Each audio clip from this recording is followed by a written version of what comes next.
You are listening to the Josh Astrop podcast. Hello and welcome to the Josh Astrop podcast, episode number 119. Thank you for downloading the podcast. Don't forget to subscribe. All of the social media links are the same. Just look for the Josh Astrop podcast. I thought I'd get that out of the way nice and quick this week. This week's guest. I was really excited to talk to Billy this week. He had a show at the Royal in Derngate on Saturday, which would have been the, 19th, something like that of May. And it was coincidental because I had him on the podcast nearly exactly 2 years before. I went to see him down in Camden to talk about what he has been doing and what he's planning on doing. And he was at quite a transitional, maybe a fork in the road sort of a point of his life.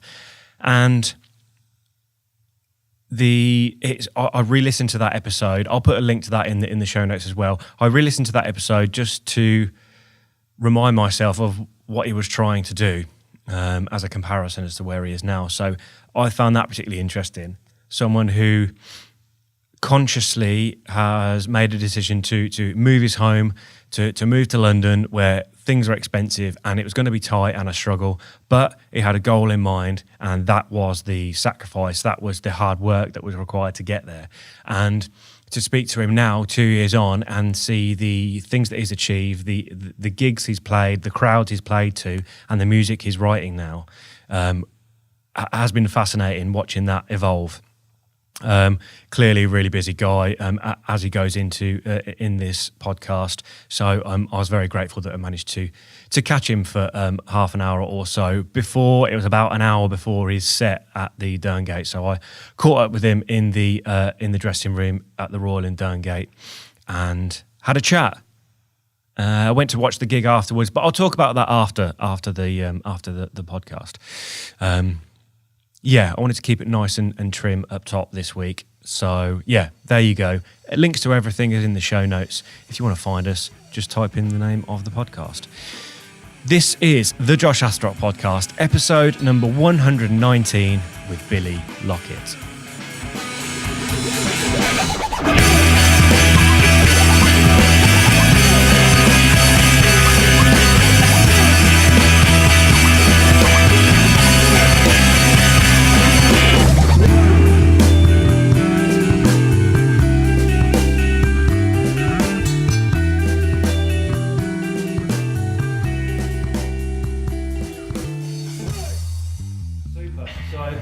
Well, Is it on? It's on, we're going. Okay. So, like I said, 2 years since we were sitting in the pub garden in Camden talking. I re-listened to it again today, and it was interesting to hear what you were thinking about, you wanted to do, and what you're doing now.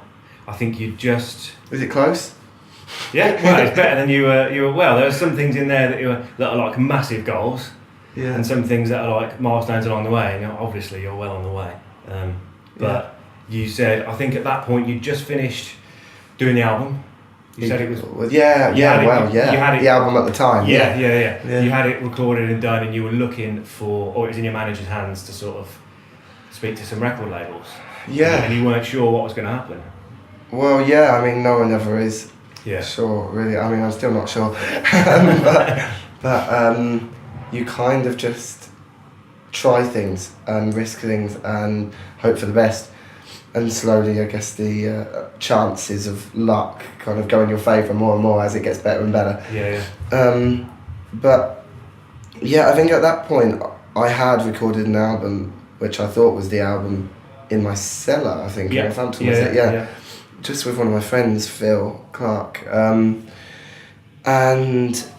that, and I don't think I even had a manager. I think I'd recently just got rid of management, and I was looking for management, and then I think just after that I found, or maybe I did have a manager, but I was umming and ahhing, I was trying people out, I think, and then found one called Helena Antoniades, who is amazing, I knew instantly, as soon as I had a meeting with her, it was right, do you know what I mean? And I mean, I remember having this brief phone call with her, and I'd already almost made my mind up on a manager, and I still wasn't sure in my gut, but I'd kind of said yes to him. Yeah. And then she called me and was like, look, like, I love the music, I've been trying to get hold of you all week, can we meet? And I knew as soon as I saw her, I know it sounds really weird, but as soon as we talked for like 5 minutes, I was like, yeah, this is the right person. Yeah. Then she met my mum, because that has to be the seal of approval. All the important people. Yeah. And then we basically just did it and started from the ground up, really, on that. And kind of didn't scrap the album, but we used those, I wouldn't even say album, those collection of songs to get signed, really. Yeah. And the rest is history, I guess. Yeah, that's interesting, because I was thinking I was thinking what happened to that album, and obviously you were, at the time you were saying you were really pleased with it. Yeah. You'd spent ages doing it, and you'd written it the way you wanted to write it. Yeah. You were writing lyrics and songs that meant something to you, rather than, you said before, you'd been writing music that would sound good to people, for other people, rather than for yourself. So I thought, well, they're obviously really important songs, and the singles and stuff that have come out since then, I guess, have come from that. Yeah, they have. They have. Yeah. I think recently the singles, in terms of that album, that was, I mean, I loved it, but I think recently, since signing, I've been writing with a kind of compromise of both. So yes, I love it, but I still know that I've got the guidance from the label saying, Billy, summer's coming up, we need something, not necessarily party time, but something a bit more upbeat, or something a bit lighter. And so I'm kind of obviously writing still things that really mean a lot to me, and trying to be emotional as I can, and honest and real. But at the same time, if it's summer, I want people to be able to like have a bop and have a bit of a groove to it and have a vibe. And if it's cold and it's wintry, I want to do a dark like ballad. And I think that's what I think it fits well with what I do, and I think that's what the public do they want as well. And I think one thing that is strange now is that before, when I last spoke to you, it was just me. So whatever I thought, I called all the shots. Which meant I had no guidance, but it meant I had complete control. Whereas now, I'm still trying to get my head around the fact that, say I come up with an idea, I have to go through 15 or 20 people, because there's such a big team. I mean, that's 15, there's a team of like 100 of us, so it's like, it has to be okayed with everyone. We all have to communally kind of agree, which is a really nice thing in a way, because it makes you feel part of something, and it means nothing ever sort of ends up being, well, you can still make mistakes, but having more people to kind of go, oh, actually, wait a minute, is that right? Is great, because it means everything we deliver at the moment looks slick and sharp, and everything sounds right, and all the socials, everything happens at the right time, and it's all just running like a tight ship now, and I think you need a major label, or at least a big team, to be able to make that happen. Yeah, that's interesting, because obviously you have to give up a bit of control for that. You do, but it's compromise, isn't it? Yeah, that's it. You can't have. I was going to say you can't have one without the other. I suppose you can, but some maybe people later do. in your career. Billy Martin seems to manage to do it, to do both. But I don't. Yeah, I don't. I'm not angry about it in any way, and in fact, in most of the ways, I embrace it, because I've done it on my own for so long. And it's just nice to have a bit of help now, basically. It's a lot of work. It's a full-time job, isn't it? Yeah, it is. I mean, it's non-stop. I don't have... That's the thing. Before, it was very much, I'm just doing this with the hope that it works. But I mean, if I stopped tomorrow, then no one would care and nothing would happen. Whereas now it's like a proper... my next day off is in like 7 months or something, ridiculous like that. And... I'm not complaining about that. I absolutely love that. I just it's hard to get your head around something that hasn't worked for such a long time, and all of a sudden it feels like it couldn't go wrong, which I know is like the worst thing you could ever say. But sometimes, touch wood, you just feel like it's just so strange that everything can just suddenly be so easy, and when it was so hard. I mean, I'd do a show, and I'd pray that even 50 people would come, because I just can't bear playing to nobody. I can deal playing to 50 people, that's okay because at least it's worth it. But like 20, god damn. Yeah. And now I'm like, oh no, it's only a 350 cap venue. You know what I mean? Like yesterday we did 5 and like Shepherd's Bush is 2,000, which is crazy, really. Yeah.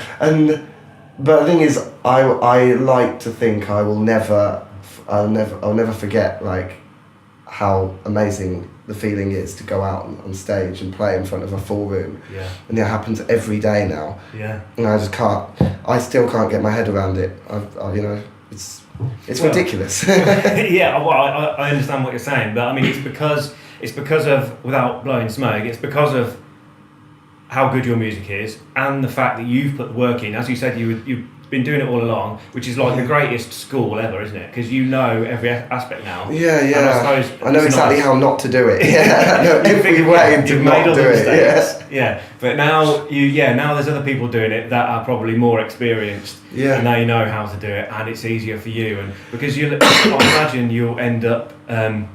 You're a musician, you're supposed to be writing and performing. Yeah. But when you're like booking the gigs and arranging rehearsals and doing all this, it's like you can't. Well, you know what I'm trying to get my head around at the moment is not having to do anything but the music, which is really odd. I mean, like the other day, I tried to offer to help to carry my stool. Yeah. And all these guys were just like, no, leave it. We've got a system. We've got. I was like, what? You're just getting in the way. So like, I'm actually told off if I try and help, which is crazy. And especially when I was such a control freak before, and I always used to know exactly where my leads were, how they pack up, and everything, because I just don't want to lose anything, and it has to be. Yeah. And now it's weird that someone is paid to know that information, and. It's great. I'm not complaining. I got used to it very quickly. But even then, I haven't even made it really. I mean, I'm doing okay. I'm up and coming. But it's just great. It's crazy, the buzz at the moment. Everyone keeps. It's weird. I think everyone else thinks it's way bigger than I think it is. You know what I mean? Yeah, well, you're used to it. It's although it's getting bigger, but it's getting bigger incrementally, isn't it? It's tiny. It's not like yesterday you were playing to 10 people. But saying that, it isn't. I mean, a year ago we did a 100 cap venue, and now we're doing 2,000. So it really has gone up pretty quick in the past. Even half a year ago we did the Forge, which was 300 in London, and then we sold out Union Chapel, which was 1,000. Now Shepherd's Bush is 2,000. So it's like, I mean, it's definitely not overnight because I've been doing it for so long. Yeah. But what is strange is that I have been doing not that well for a very long time, and then in a short space of time, it's all gone really well. So it's not like been this gradual. Each year it gets better. It's just been like really bad and then pretty amazing. I think you know what? I think that's what. That's the difference between making it or making it work, as in being able to carry on doing it as a job, and not doing it because most people would have given up already. Oh God, yeah. I mean, I should have done. Well, obviously not. Do you know what? There were so many times. I remember there was a time like just before we signed actually, and my mum was just like, God, Bill. I mean, she explained it because she's an accountant, so she's my accountant. Yeah. She was kind of like, if you were a shop, you would definitely have closed. And and I've been in some really rough places, and I know everyone has, and I'm definitely not one to kind of to moan about, how hard my journey was, unlike some people, but it was really difficult, and it still is difficult at times, and sometimes you do have patches where a single doesn't quite, click with people, and you think, oh God, have I made a mistake there? Or, there will be a point, maybe, where the venues don't sell, but at the moment, you just got to keep positive and just go, okay, this is happening at the moment, and we're going to do our best to make it as big as we can. Yeah. And I trust my team, and I trust my label, and they really are behind me, which is so great, because a lot of people can so easily get signed and then it just all stops. So many of my friends getting signed is one of the first steps really, and I'm just really lucky that they have consistently released music and consistently put money in, so everything seems, touch wood again, I'm clinging on to this table, that it keeps doing well. I think that's it. A lot of people that had music careers or several deals and are still going and said, you know, they were striving for that deal. Like, that was it. Everything was about the deal. Yeah, I thought that as well. You realised, no, now I've got to start doing some work. Yeah, and it's a real shock, because I remember the first time I actually signed, I was actually quite bored and a bit confused, because it took about 3 or 4 months for things to kind of actually start and kick in, and I just had this idea in my head that I was going to sign, and then that was it, and I was going to be on tour forever, and I was going to be recording and all this, and it was quite slow at the beginning. And it wasn't until a guy called Paul Samuels got on board, heard the music, and he was part of Atlantic's team, and they basically loved it, and ended up taking me on as A&R, and from then on, it all just, with Josh Mateer and Paul Samuels as my A&Rs, everything, I was getting in writing sessions with, you know, huge names. So I've just done a week with Guy Chambers, and before that was Egg White, and we're writing, you know, these beautiful songs that I love, and I feel like I'm really being, I was a development act at the beginning. I feel like they're really doing a good job of crafting me into, you know, a proper pro. Do you know what I mean? Yeah. And I like to think that I'm learning every day by being with all these professional songwriters and all these supporting all these amazing acts, where I come, you know, like Birdie and Lana, you know, you get to stand on stage and watch them from the side of the stage and just learn and take it in. Yeah.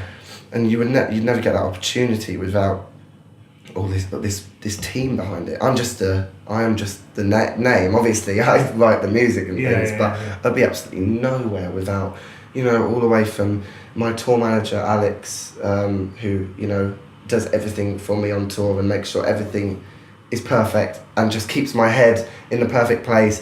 And when I'm homesick, he's there as a friend, and when there's something wrong, he's there as like to shout my corner.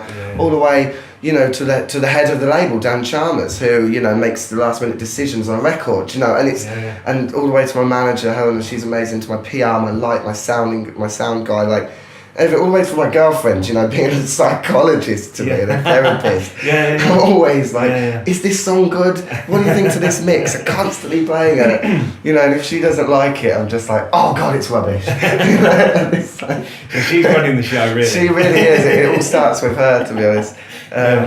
But yeah, so I think everyone is so important to making this work, and, you know, the proof is in the words Shepherd's Bush Empire, and that is all of our hard work together. Yeah. In it. So I might try and get them all on stage on the last song and make a real moment of it, because it is one of my biggest childhood. It's probably one of my only childhood dreams. So, you know, I'm nearly at that. Can't believe it. Everything else is bonus. Yeah, that's it. I mean, I imagine it would be easy to.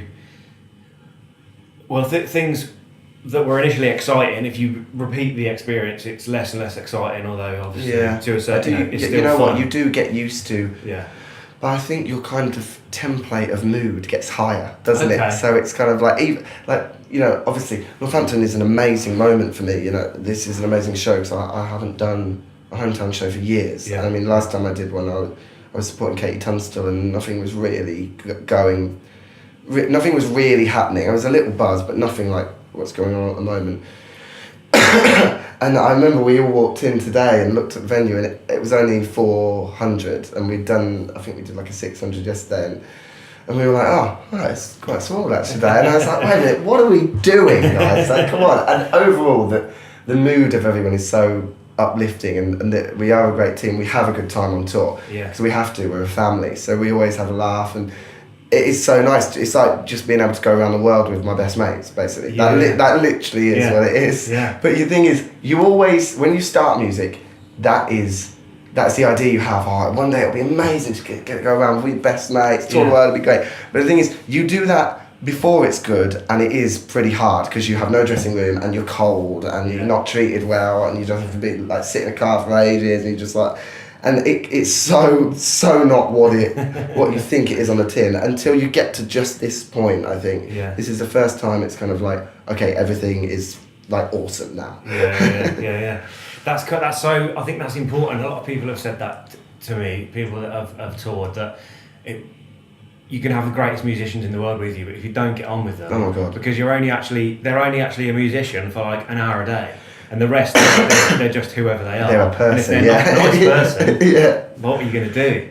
I think that's why, you know, when it comes to like having support acts and choosing support artists, you have to be so careful, because you are going to spend a lot of time with these people. You need to make sure that they are, you know, you're going to get on with them. And when me and my manager, when we come to pick our team, you know, one of the main, obviously they need to be really good at their job, but just as importantly, you've got to be like, okay, who knows them, what are they like, who have they done, or, you know, we've just taken on a new lighting guy, and he does Tom Grennan as well. So as soon as I heard his name, I called like Gamage and Danny, and I was like, you know, what's he like? And so you have to kind of, you do have to make sure that everything, because otherwise you've signed a deal with someone and they're going to come on a 2-month tour with you, and you're going to hate them.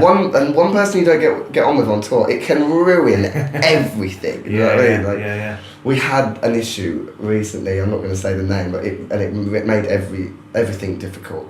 We had an issue where there was a load of us on tour together, and there was one act, and it was hard work. That's it. It really changes the dynamic of everything, doesn't it? You know, you avoid these people, you don't want to speak to them, and it just makes everything not relaxed. Yeah, that's the thing, and then you're tiptoeing around them, but touch wood, I mean, everything recently and our team is a dream. You know, I genuinely look forward to my life, which is great, because a couple of years ago I wasn't at all, and I was just thinking about how am I going to work this out. You know, when your dad dies and all these crazy things happen, you've not really got anything. I left my management, like split with my girlfriend, so it was all a bit of a mess. And you know, I found a new woman, got a new deal, new management, everything, and sometimes it's just like, wow, as long as I think the most important thing is just keep trying to better yourself with what you're doing. So, you know, whatever you are, so I do music, so just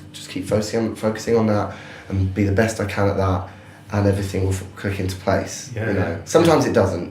But there's no point in thinking that way, because and you don't know until you try. Exactly. You mentioned Ali Wilkinson. He's been on the podcast actually. Great drummer. But you're not with the band on this.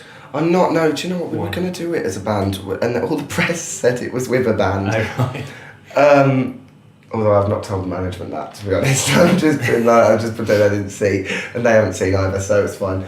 But basically, about a month ago, I just thought, you know, with the band it's great. Don't get me wrong, I love the band, and we did the band with Union Chapel.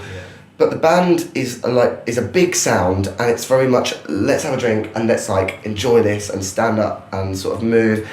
Obviously, it's still emotional, but it's a bit more. I'm not going to say fun, but it's not as sensitive. And I just felt, you know, and I saw the theatre and I saw it was seated, and I just thought like, this is a really special moment for me, and I just think maybe it would be good to just keep it raw. And the band were a bit gutted, really, but I just want to do this on my own, because I remember my dad was always the one who said, like, I always used to add things, I always used to throw all sorts of crap onto a record. And I'm not saying the band is crap, but you know, I used to put so many things on it, and my dad would go, I just like you as a piano. He always used to say that, and just like, why can't you just sit on the piano and do it? That to me is the best. I always used to go, no, you don't know what you're talking about. It's got to be bigger. It's got to be bigger. That's just the confidence thing, isn't it? You just always trying to hide behind things, aren't you? And then I was just like, you know what, this whole show is for my dad, and so I just thought, why not, you know, make the whole thing so as if it was his favourite gig. You know what I mean? As if he planned. That's brilliant. That's really cool, man. I like that. So that's just this show that's no band, but all the others are. Well, yesterday wasn't either because it was in a church, but Shepherd's Bush is going to be full band. I mean, that's going to be a big sound. That we're really going all out for that. We haven't actually got any other shows booked. We kind of, me and my booking agents, we've got a really good system, which is every time I do a show, I want it to be, oh my God, Billy Lockett's got a show, this is special. I really want to, can we try and get tickets? You know, and every show I've done in the past year has been like that. It's been a real moment, and I think that's why it's always sold out and it's always been special, because I haven't just been like, God, you can see him at the Lion, and then you can see him at the Penny Whistle, and then you have to make it special, and you have to make it this moment. You should play the Penny Whistle. Yeah, well, I did. I actually did, and you know what? I bumped into a promoter in Leeds, live at Leeds in a festival last week, and he was like, "I booked you at the Penny Whistle 7 years ago." I was like, "What the fuck?" Wow. He's like, "Yeah, I still got a poster on my bedroom wall." Oh, wow. And I remember that gig. Yeah, we got paid in 5 Red Bulls, and we were supposed to have 6, but we drank one. Oh, come on. But yeah, so yeah, we're not really doing many shows. So obviously, Shepherd's Bush, we want that to be a real moment. I think there is kind of like a possibility of going back to Europe soon and starting to move out, because at the moment we are very much London and Northampton, and that's kind of, well, I say that, we did a sold out UK tour, but it was small, do you know what I mean? It was like 150 caps each night, whereas London is shooting ahead of everything. Yeah, but it's sold out. I mean, if you're selling out 150, then that would lead you to believe that you can do bigger. Yeah, exactly. I think there is the plan. I just don't want it to, I don't want to just like abuse it too much. I don't want to dilute what we've got, and also we need to make sure that I like the fact that almost every show I've done has been a sellout, and I really like that exclusivity of like, if you don't get a ticket now, you're not going to get in, and I think that's a really important thing. That a lot of artists, when things are going well, they almost do too much and make it too accessible, and then it stops being exciting. Yeah, because it's a product, and you've got to tease them with it until they're addicted. It's the same as we were saying. You know, you get used to playing these really cool gigs. Well, if a band's coming through town every month, you get used to it, and it's not an event anymore. No, exactly, and it's boring. It's boring for them, and it's boring for me. Yeah, exactly. Yeah, it does add a certain excitement, and particularly if they sell out, because people will have missed out. So they'll know that next time you come down, they've got to get a ticket. Yeah, gotcha. Unless they've got to get in early. So when's the O2 gig? So Shepherd's Bush is the 9th of October. October, yeah, okay. So between now and then, you're just preparing for that, are you? Well, yeah, I mean, I'm in the studio next week, and then we're touring for a little bit, just doing like press stuff, and then we're back writing, and then studio. Yeah. It's mainly just trying to get this album ready. Cool. And it really is coming together. I'm so in love with it, and I keep playing it to all my friends and my girlfriend, just like trying to find out like sort of what's good and what's not, because I've written, we've written about 60 songs now in about 4 months. Wow. So it's really intense. Yeah. Every day I'm writing a song, every day. And I guess, and some of them are good, at the time, I think all of them are amazing, and then I send them to my label, and they're like, "Oh, I'm not sure," and then I'm like, "What? How do you not think this is good?" But normally after about a week of me going, "Oh my God, they're so wrong. What are they talking about?" I'm kind of like, "Actually, no, they're right." Yeah. Okay, yeah. But yeah, we are getting close to finishing the album. Yeah, and once that's done, I think we just get out on the road as much as we can, and just sort of promote it, I guess. Yeah. So last time when we spoke, you obviously talked about the writing process, and obviously now you said this time you've been working with other writers. Has that been, and they're contributing to these 60 as well as stuff that you've done solely on your own? Yeah, exactly. So I still do write on my own, but to be honest, I don't really have much time to write on my own, because I'm always writing with other people. But when I say writing with other people, it's really nice to kind of work with other writers, because you can bounce ideas off each other.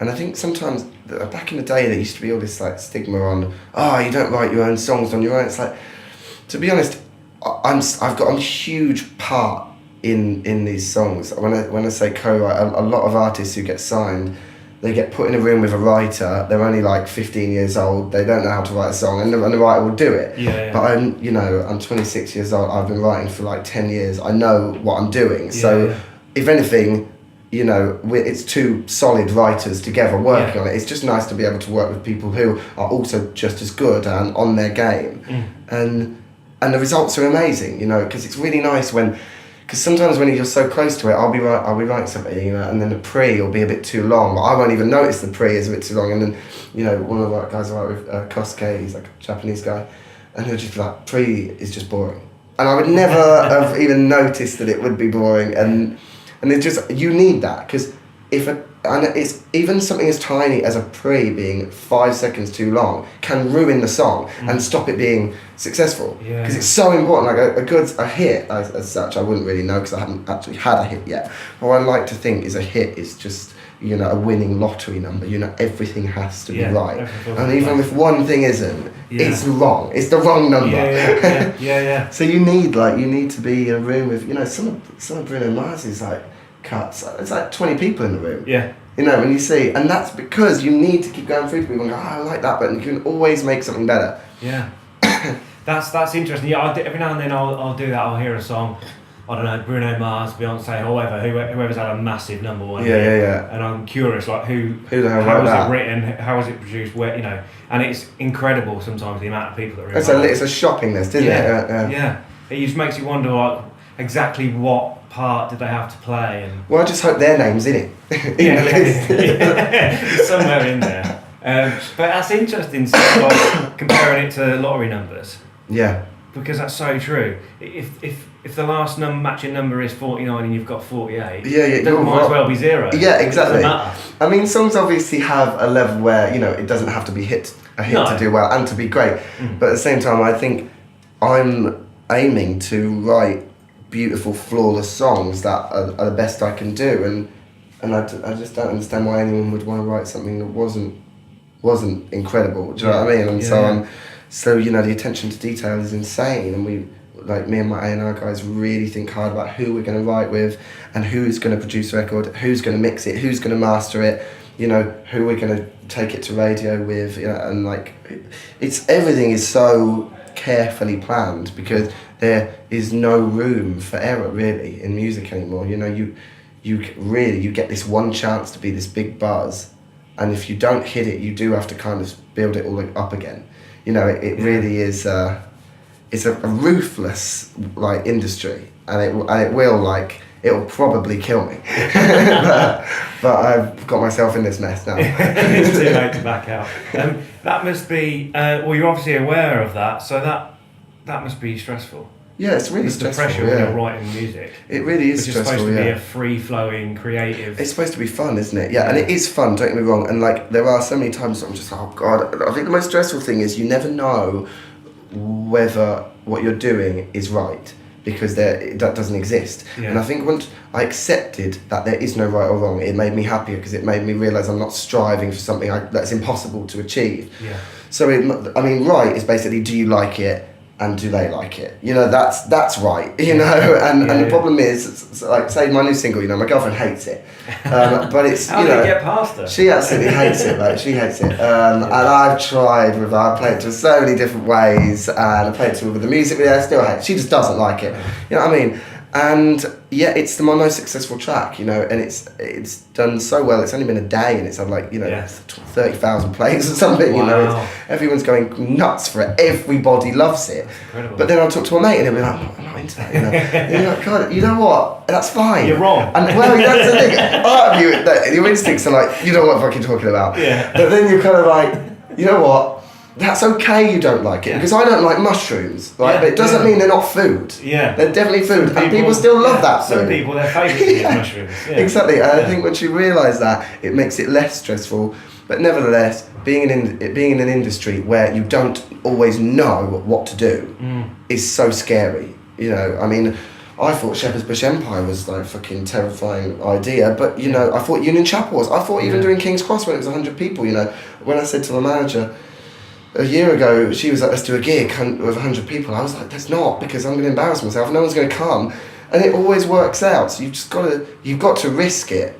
But there's a limit where you shouldn't risk too much, because then it's like, oh, come on, because it can backfire. Yeah. So you've got to know how far you can push it. Yeah. But then again, you still don't know. No, it's always a risk, isn't it? It's always a gamble. Yeah, the whole thing is a gamble. And I just really hope that I can win enough people over that even if things do get a bit rough, like my fans will still love the music and will still want to come and see me. Do you know what I mean? Yeah. Well, I think part of that not knowing what to do, that's why working with songwriters and having a team of people around you, they might have been in this situation before. True, but then again, what I have realised after being started for a little while is that nobody really still knows what to do. Okay. But some people have a better idea than others. Okay. You know, like people like Paul Samuels and Josh Mateer and Helen, my manager, they don't know, but they're pretty sure. You know what I mean? They know more than you. Yeah, they but they might not. They Yeah. might be wrong. But the thing is, they've got experience, and that's all you can really go on with music. Is experience. That's it. I mean, it's art, isn't it? Yeah, and art is not right or wrong. It's 100% subjective. Yeah. So all you can make sure is that what you do in your art form is good. Yeah. Do you know what I mean? Because that there is a right and wrong, and well, there isn't in a way, because some people might think it's rubbish. We had this conversation last time, because you were saying, and you said, I don't know whether you said art or music can't be wrong. Yeah. And then you said, well, some of it is wrong. Some of it is wrong. I know, yeah. I know exactly what you mean. But it is because then again, I don't know who are we to kind of say, oh, that, you know, I saw a lot of bands at the last festivals I've been at recently, and I was just like, to me that's wrong. Yeah. You know what I mean? Doing, but there's loads of people and they'll love it, and in a way, if they're touching this many people, like, they're right. Yeah. And that's great. That's an amazing thing. I think you just got to like throw all that kind of stuff away and just in yourself, whatever you are doing, try and make it the best you can, whatever that is. And I might just not get it. You know, there's so much music that my girlfriend plays me, and I'm just like, I don't get that. Yeah. And then she'll be like, what? It's so good. And I'm like, oh, that's not what I'm saying. No. I'm sure it is good. Bad. I just don't understand why you think it's good. Yeah, it doesn't do it for me. Yeah, that's. I was listening to something came on the radio. It was like a pop act. I can't remember what it was now. Probably, but it was like aimed at like 12-year-old girls. Yeah. And I was saying to my mate, like, oh, this is shit. You know, well, this is. And he's like, no, it's not for you. It's not for you. Yeah. And Like, it's not I'm aimed not supposed at you. to like it. Exactly. That's the thing. It isn't for you. They're not.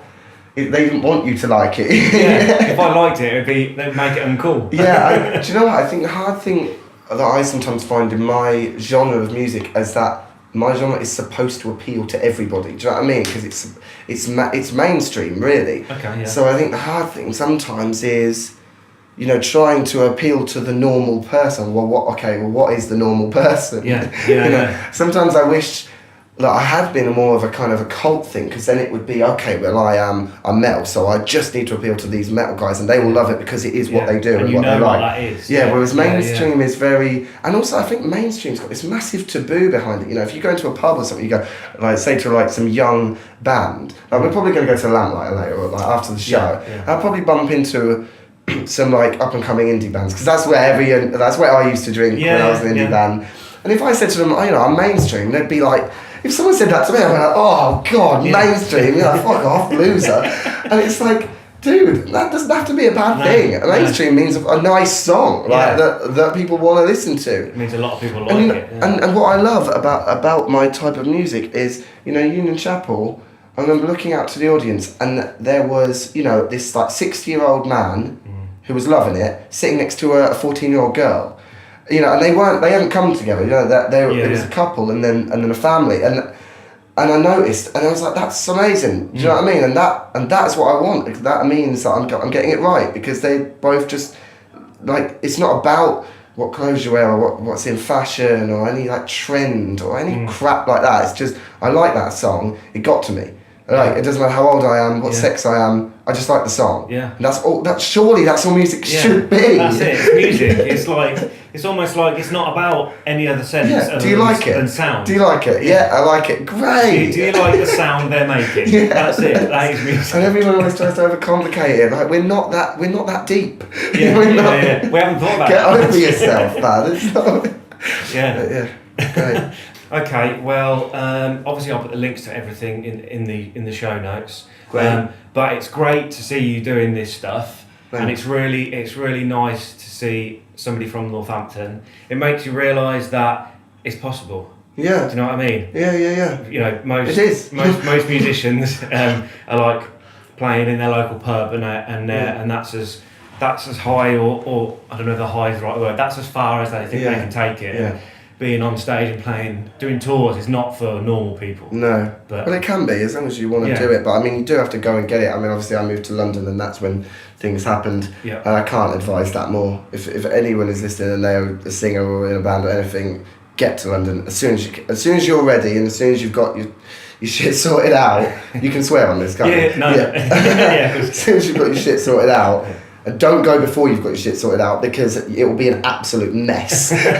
Make sure you work everything out, and when you're ready, go, and that is the place. It will work. It happened for me, quickly as well. The amount of people I met, the amount of things that, you know, all the doors that opened for me when I moved, it was amazing.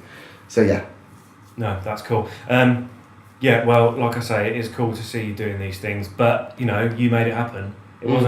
It wasn't like handed to you. Like you say, you did a long you know, years of playing to maybe not many people, doing it all yourself. But there's a reason that you're playing, you know, sold out shows regularly. You know, it's because it's fucking good music. So thanks, man. Yeah, thank you. Sweet. Cheers. That's good, man.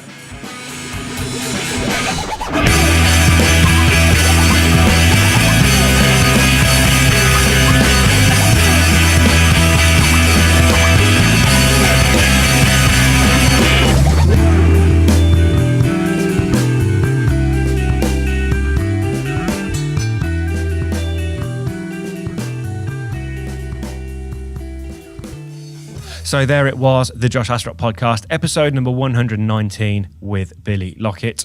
What a lovely guy. I feel like I'm saying that every week. Every podcast guest I have on, they're usually lovely people. Now, is that because the only people that say they'll come on the podcast are nice, or is it because most people are nice? I think it's the latter, and Billy is no exception.